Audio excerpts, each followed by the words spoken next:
হরে কৃষ্ণ।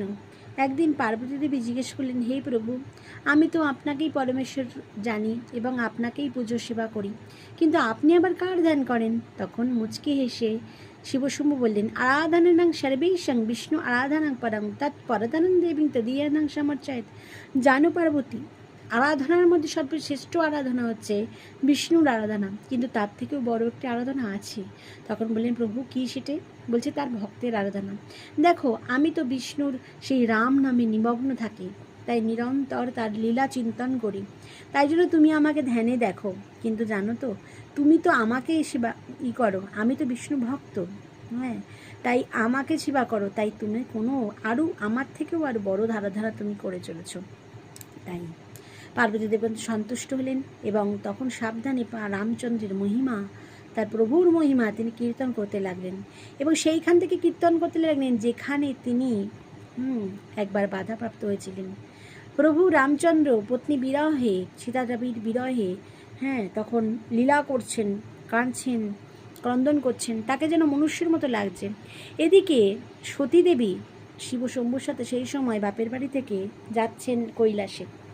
তখন সতীদেবী হঠাৎ করে দেখে বললেন যে, প্রভু, তুমি এই রামপ্রভুকে সবসময় ভগবান রূপে সেবা করো, আরাধনা করো, তিনি ভগবান জগৎপতি, তিনি কেন পত্নী বিরহে কাঁদছেন?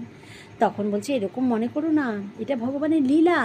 লীলায় কিন্তু লীলার সময় ভগবান মনুষ্যের মতনই ব্যবহার করে। কিন্তু সতীদেবীর মনের মধ্যে থাকায় বললো যে, ইচ্ছা থাকলে তুমি পরীক্ষা নিতে পারো। তখন পরীক্ষা নিতে গেলেন সতীদেবী এবং সতীদেবী সীতাদেবীর রূপ ধরে গেলেন এবং যখনই প্রভুর কাছে বেশ পৌঁছেছেন, তিনি ভেবেছেন সীতাদেবী বলে জড়ি টড়ি ধরবেন, বেশ ভালো বলবেন এবং দুঃখ কমে যাবে প্রভুর বিরহ আরও বেড়ে গেল এবং তিনি বললেন, আচ্ছা, তোমার আসেনি, শিবশম্ভু আসেনি, আপনার পতিদেব কোথায়?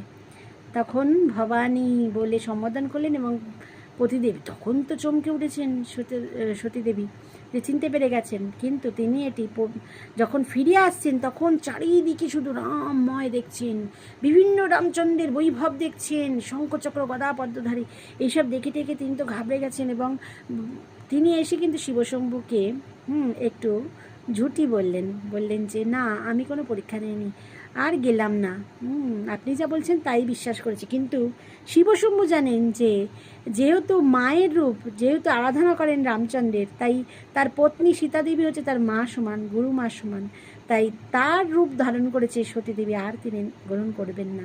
তাই জন্য সতীদেবীর দেহত্যাগ হয়েছিল এবং সেইখান থেকেই পার্বতী দেবীকে তিনি রাম মহিমা বলতে লাগলেন। হরি ও হরি।